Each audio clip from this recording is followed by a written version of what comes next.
This video is sponsored by EduPlus, the engine facilitating online learning. Visit www.eduplus.co.zw for more.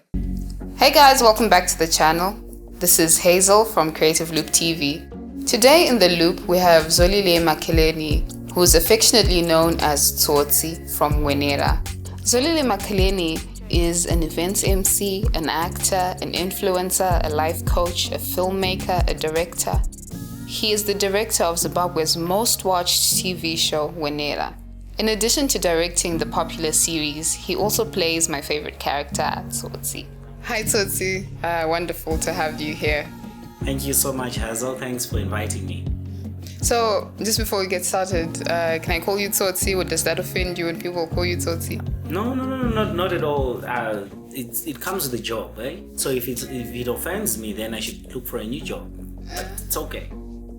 Okay, interesting. So in the introduction, we said a whole list of the things that you do. You're an events MC, you're an influencer, a life coach, a filmmaker. How do you balance all that out?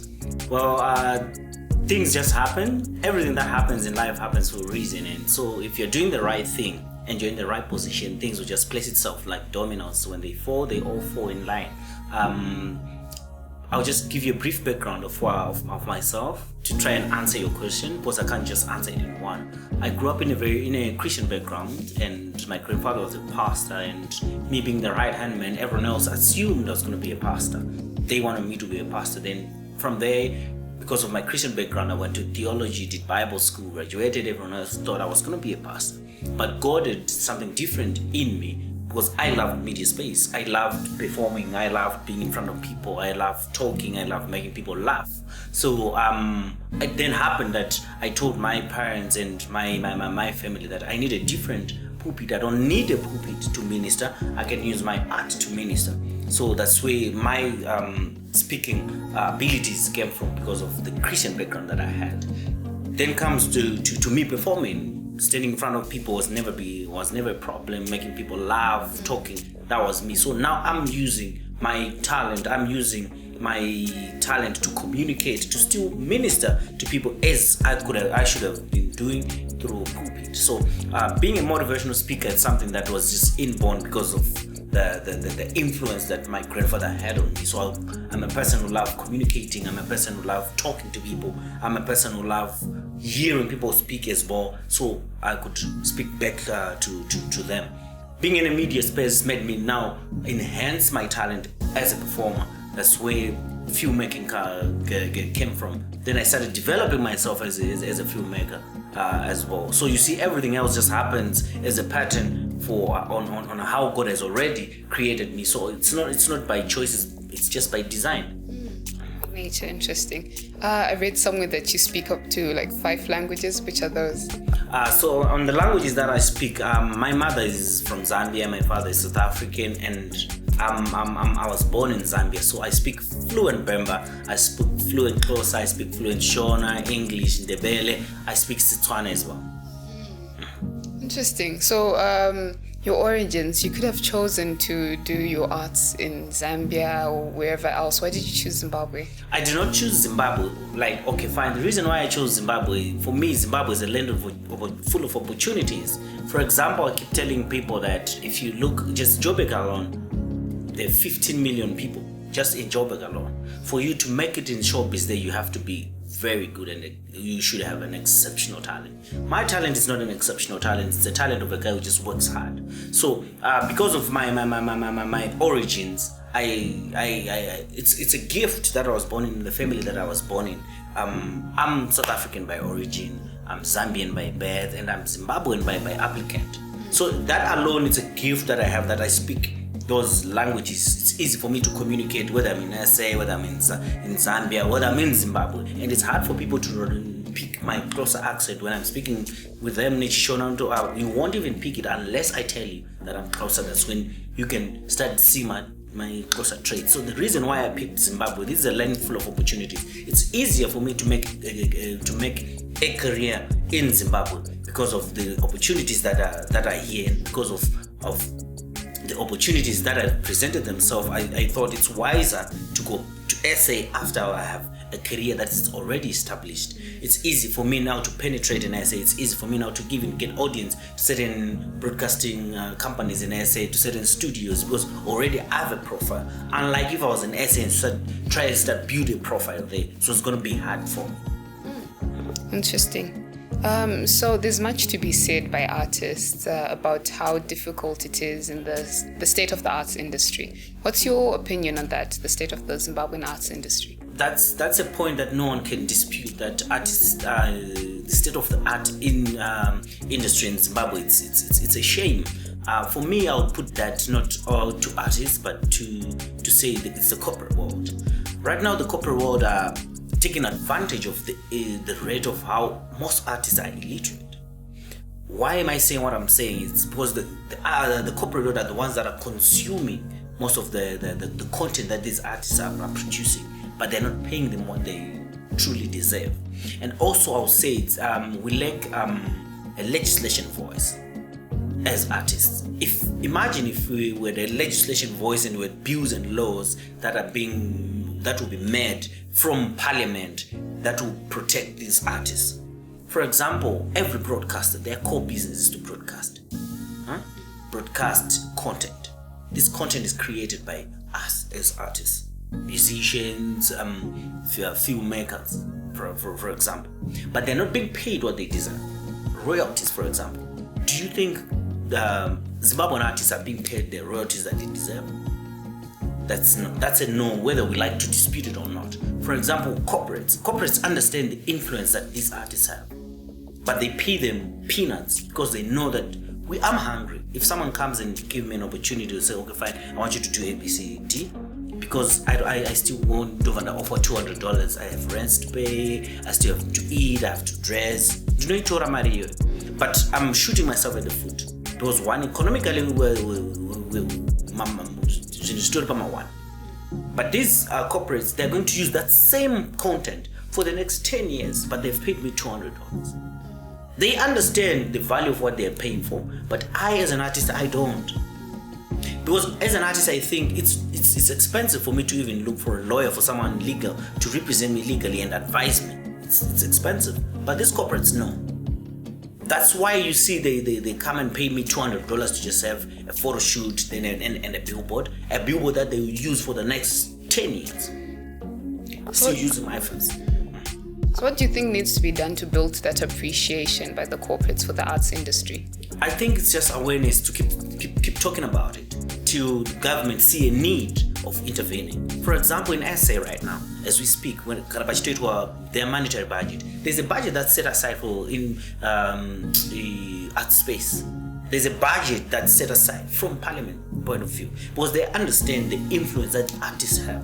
They understand the influence in economical growth that artists bring as well. Like I always tell, I had an interview, I had a conversation with a certain minister, and we were talking, and she was asking me, okay, fine, how best can we do this? But I was saying, it's as long as we don't have that legislation voice, we can talk and create all sorts of organizations. We can start tweeting about it. But as long as we don't have that legislation voice, there's nothing that we can do as artists. We know economically we're challenged. And I posed a question to him: who do you think is in a better position of rebranding Zimbabwe? Like we're selling rebrand Zimbabwe. Like there's a lot of things that are happening. Like what the positive stuff that the government is doing in the document, the NDS1. Who's in a better position of selling this information, of sending this information to every Zimbabwean, every citizen, as an artist than a politician? But for the artist to be put in that place and position to say, okay, fine, we see how valuable you are. You can take this information as far as going to the last kid in the farthest ghetto that you can think of. We need a legislation voice that can support all that and protect us. This is intellectual property. But a lot of broadcasters, a lot of broadcasting companies are getting away with murder. For example, when it comes to intellectual property, all those drama series that we used to see back then, our national broadcaster keeps playing it over and over years after, because they've already paid me my $200. You get it? But it's intellectual property. They should, each time they play it, they should be paying me. But who who am I to just go and say, okay, fine, pay my rent for intellectual property? Same as musicians. They only get paid artists that are registered by Zimura. Because if you go to Zimura will tell you, we don't know you. As much as your song was a hit and everyone's saying it's not registered, we'll start paying you, must want to register, and you start collecting royalties from them. But these are the things that these artists should be educated with before they even come to collect the royalties. But we don't know. So that's why I'm saying the corporate world is taking advantage of the illiterate rate that's there in artists. So despite all these challenges that we face in Zimbabwean arts industry, you've managed to direct the #1 most watched and most loved TV series, Wenera. How did you manage to navigate those problems? Well, first of all and foremost, I'd like to appreciate the opportunity that was presented to me by Edin Lovu by allowing me to direct one of the most watched TV series in our generation and one of the most talked about drama series. It wasn't easy for us as a team, and directing it for me, it was an honor because I didn't feel like I was doing something big then, because it was more part of like we're a family. I was just doing this as a family. But the opportunity presented itself when one of our DOP then left, and there was a void, and that void had to be filled, and Edin Love entrusted me in directing it. So I'll say back, like I'm saying, I didn't see it as something big back then, because when we were doing this, with the motto that we had at Wenera, we used to say we can pay to have fun. We're just a group of people with one goal, we believe in the same vision, and we just doing it. It was not easy. EduPlus is a student-centric, comprehensively resourced school management system. So whether you're operating a nursery, primary, secondary, and even tertiary educational institution, EduPlus is the solution for you. Not only does EduPlus reduce operating costs and improve efficiency, it also features the latest technologies which connects parents, teachers, students, and staff together. Forget the pandemic. Learn online securely today. Visit www.eduplus.co.zw to book a free demo now. Wenera, everyone else started speaking or talking of Wenera when we were in season 3-4. It took us closer to 2-3 seasons, and no one was, but we were consistent in what we were doing, because we told ourselves we didn't have anyone to compete against. We're the game changers. Everything that we do, we say, okay, fine, who do we want to try and emulate?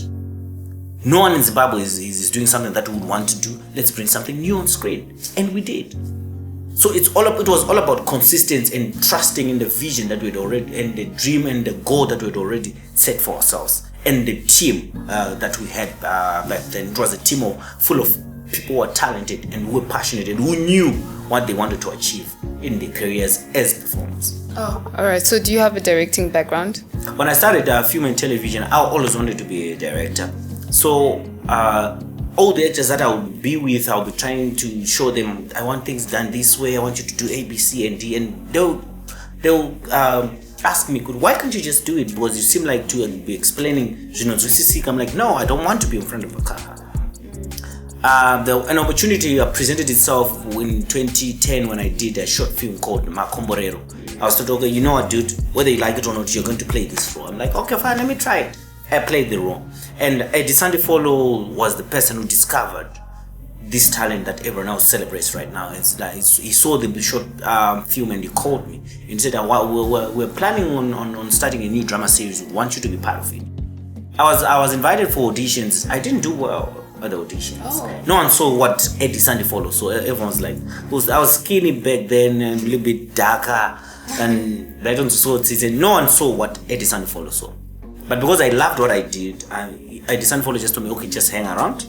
So every day I kept coming for rehearsals. I would just come and see people rehearse and do the. Then I would comment, no, I think you should do A, B, C, and D. That's when Eddie's on. Okay, fine. I told Eddie Love that I can be helpful because I was studying film. Then I can be helpful. What can you do? I'm like, okay, I do sound, because I didn't want to expose myself like I knew what I was doing.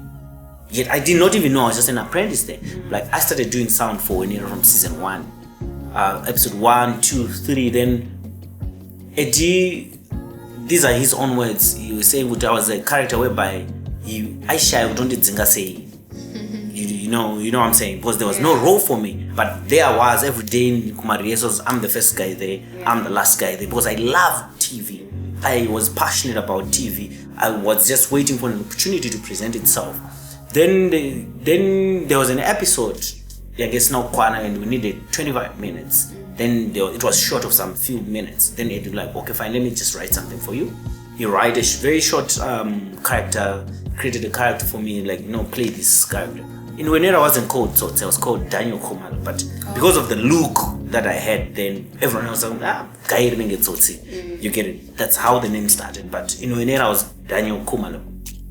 That's how we created the role. Tsotsi. And I played and I performed, and this was like, okay, fine, this role suits you. The next thing, because I was doing sound, I used to about a sound, so I would only get one scene in every episode. Just one scene, less than 30 seconds in every episode. Until the character started growing and people started loving the character. Then when season 2, 3, that's when the directing opportunity presented itself, because we're now producing 3 episodes per week. And the work was overwhelming Eddie, and I was like, no, I can direct. And it was like, no, I can't just trust you to direct. I'm like, okay, fine, just give me 2-3 episodes to direct. When I direct, you'll be there to oversee everything that I was doing. That's how my directing journey started. Then I started directing, and Eddie will be there making sure that I'm doing the right thing. And everyone on set started enjoying having me on set as the director than Eddie. So I communicated to Eddie, I'm like, Eddie, why don't you just focus on writing and I'll be directing? Whenever you see like I'm doing something serious, you just come and direct me. And also people like Eddie's a guy who speaks his mind. He's a guy who's blunt. If you do something that he doesn't like, he'll just say. So at times that would make people get in their cocoon. Not everyone really understood him like I did back then. So I told him, you know what, you just focus on writing, I'll direct. That's how my directing journey started. That was in season 3 up to season 11. Oh wow. So for someone who's watching this and wants to replicate your success, what pointers would you give them? I would tell them that consistency. There's nothing that happens overnight. Remember, I'm telling you of a journey that started 13, 14 years ago. For someone who's seeing this today, it's like, wow, they think this guy just came overnight sensation. People, right now, the problem that most performers have, most actors have right now, is because of the social media that we now have. People can just take their phones, start recording themselves, they send a video, it becomes viral, and they think, I'm there. Success just doesn't come overnight. Consistency, especially in what you do, it helps you to master your craft. It helps you to become a guru in what you do and understand the craft. So because of this of social media and overnight sensation, people think acting something. No, wait, I look at you, I'm like, it's okay, you can act. Everyone can act. I believe that everyone can act. Because everyone has got this performing character in them. It just needs to be helped and taught the right way. So consistency in what you do helps you become this brand that everyone else would want to be associated with. Alright, so what's it like being a celebrity in Zimbabwe? I put it in two. It's positive and negative. Positive side, it's a feeling that everyone wants. A feeling of sense of belonging, like I belong to a certain group of people and I'm loved by many people taking selfies. It's a feeling that I can't express. It's good. You get freebies, you get favors, you get to cut corners, whereby line it's a good feeling. But negative side, if you let fame get into your head, it becomes poison. Fame is like a drug. A drug is a good drug when prescribed by a doctor. A drug is a good drug when you're taking it according to what the doctor would have instructed. The moment you start abusing a drug, it becomes toxic. That's fame. Fame is good fame when you're using it to something that's positive. And fame is good fame when you have people around you who can ground you and tell you you're still human. The problem with artists, the problem we have, is most of us, we don't have people who ground us. We don't have people who keep reminding us that we're humans. I think Eddie Ndlovu for what he did in our career would have these grooming classes as actors and would be in one place, because we used to stay in in the studio in Kapfinza. There was no need for us to get into town. So we didn't have problems with letting fame get into our head. Because we're always grounded. We're just a bunch of performers. We would only see the influence when we go out. Let's say we travel to Chinoy as a team. Then we see people like, there's people screaming at me. Like, okay, wow, dinero. You get it. But I would always be reminded, to remember where we're coming from. This is nothing. We're getting somewhere. So fame becomes bad and toxic if you let fame control your mind. If you let fame get into your head. That's the only dilemma that I see most artists. Downfall will be, you're not going to produce any downfall. Downfall comes when you let fame get into your head. All right, so let's get on to family now. So you're married to a fellow co-star. Congratulations on your child, by the way. Thank you so much. Thank you so much. Yeah. So you're married to a fellow co-star. What's that like? I've always imagined that being married to someone in the same industry will help it. Maybe it'll be more. You'll be more successful. You have the support. What's that like? Am I right? It's marrying a co-star, like you're saying. For me, I didn't marry a co-star. I married my friend. People thought I met my wife when we were at Wenera. No, I met my wife way back before Wenera. I met my wife when she was 8 years old. When she was 8 years old, and I told myself, you know what, I'll want to get married to that kid. People are like, dude, you're a pervert. That's scary and that's creepy. I'm like, oh, it's not creepy. I was patient enough to wait for her till she was 17, and I asked her out. It took her a year to respond to that. Now we're now calling her my Sakani. She didn't. By the way, my wife was a star before me. She started doing TV when she was as young as 8. She was a sensation back then. She used to do Star Kids and she would travel. She was a UNICEF ambassador, and they would go to states with the states, travel all around the world. That was my wife back then. So she was a star before me. She made me fall in love with TV. That's my wife.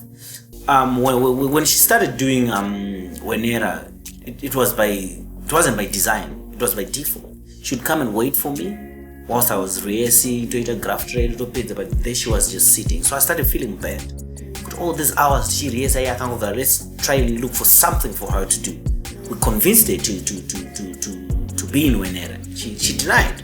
It took some guts, and it took me some time to try and convince her to know. I'm doing this because I feel bad. To know then she rehearsed and you're just sitting. That's how her role as Gugu was created in Wenera. But this role was created because she was just there sitting waiting for the husband. But remember, she was on TV way before I was on TV. That's how the role Gugu was created, and she became a sensation and was that. But my wife is not a person who loves attention too much. She's a very quiet person. She doesn't start a conversation. If you don't start a conversation, she'll just sit and look at you. That's it. Despite the character that you know. So I'll give an advice whereby when you're marrying someone, marry someone who compliments you. Not someone who would want to compete with you. Marry a friend. Marry someone whom you would want to see for the next 50 years if you had to live for 50 years. So my wife became a pillar in my success, in my career success. But she's one person who would always remind me the reason why I'm doing what I'm doing. Could know we're getting somewhere. Whatever attention that you're getting right now, it's good attention, but let's just try and convert all that attention, all that fame into fortune. So I thank God for giving me a gift of a wife, someone who compliments what I do, someone who understands what I do, and someone who grounds me. Why I'm saying someone who grounds me, my wife didn't have a WhatsApp account, didn't have a Twitter account, didn't have a Facebook. I'm talking about 2020. She didn't have all that. She didn't have Facebook, she didn't have Instagram, she didn't have all Twitter. All those I had to create. I'm like, this is the first world century. Let's try and do this. But that's not my wife's lifestyle. I should separate Tsotsi from Zolile. These are two different people. But the moment you don't separate the two, this other character will suppress the other character and you have a problem. For example, why should I keep telling people that I have 15 kids? Yeah. There's nothing wrong with telling people, because they are my fans. They want to celebrate with me. Happy birthday to this kid. But this is the internet. This is the space whereby people can just say all sorts of things. They'll start telling, dude, why would you have 15 kids this modern world and age? Dude, wow, you get it? But it's not the problem. The problem is me. I presented it to them. You get it? And I respect one artist, like I always say this, one artist, Winkedy. Winkedy is an artist that I would want and try to emulate. He's a guy who knows and understands that there's two people. There's Wallace and there's Winkedy. His private life is his personal life. But if you put your personal life on the public domain, please, whatever comes, don't hate people. Take what comes, because you're the one who's presenting that to them. Yeah. Interesting. So finally, the Herald had an article on you saying that you put on a ring to scare ladies away. How far true is that? It's 100% truth. If you've noticed, even if you look most of my pictures for the past 10-15 years, I always wear a ring because of my closer origin. I know how I respect a union of a marriage. So I always wanted to remind myself that I'm committed to someone, and I would want to marry that someone whom I then married. The reason why I would wear a ring, it's because of my beliefs of a marriage, my beliefs because of my closer culture. In a closer culture, there's also no peace.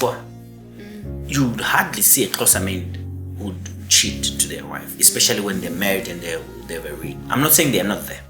You get it? Why? Because people from closer origin respect a union of a marriage. In our closer culture, when I'm getting married, even when you're getting married as a woman, they put a white cloth on your gate a month before to try and invite the whole community and show this dude is gone, is married. This girl is gone, is getting married. And we have a party, and everyone, every family member, your neighbors, who would come bring a gift, bottle of wine, to say, okay, we now understand that your son is gone. This is our gift. Our daughter will not come to your son. To respect the union of a marriage. So that belief alone, because of the nature of the job that I do, it's not one of me yet. I'm not saying women throw themselves at me more often, but when they do, I'm human. There are times that I'm like, this girl. But I'm sorry you're married. No, I should have taken off the ring. But it would have served me. So this was to protect myself from myself. And it worked. I know my weakness. So you don't have to wait for someone to identify you. You should understand your weakness. And you try and avoid it. I know I'm not that strong person who would resist. But the ring will help me resist. Because after the girl sees the ring, it's like, I'm sorry you're married, you're taken. So yes, that article was written after with a conversation. I was asked, why do you wear a ring and you're not married? And I told them, I wear this ring to protect myself from myself. I wear this ring to scare off women. Some say, no, I'm like, not from where I come from. Not from where I come from. Where I come from, if they see a ring, they flee. Yeah. Interesting. Any parting words? My parting words will be, in life, there are only two most important days that you should know. The day you were born and the day you understand the reason why you were born. Like I said, consistency. There's not the success that comes overnight can just go overnight. Most artists would want to be overnight sensations. I don't believe in overnight sensations. Overnight sensations will just disappear like that. But if you ground yourself and you're consistent in what you do, you're building a brand for yourself. You're giving yourself experience. Experience is the best teacher. So be consistent in everything that you do. Nothing comes overnight that stays for long. Overnight sensation, yes, that can happen, but just be consistent in what you do. Success is bound to happen. Hey guys, thanks for watching Creative Loop TV. This is Zolile Makaleni, Tsotsi. I mean, whichever way you want, but yeah, this is the guy, Tsotsi.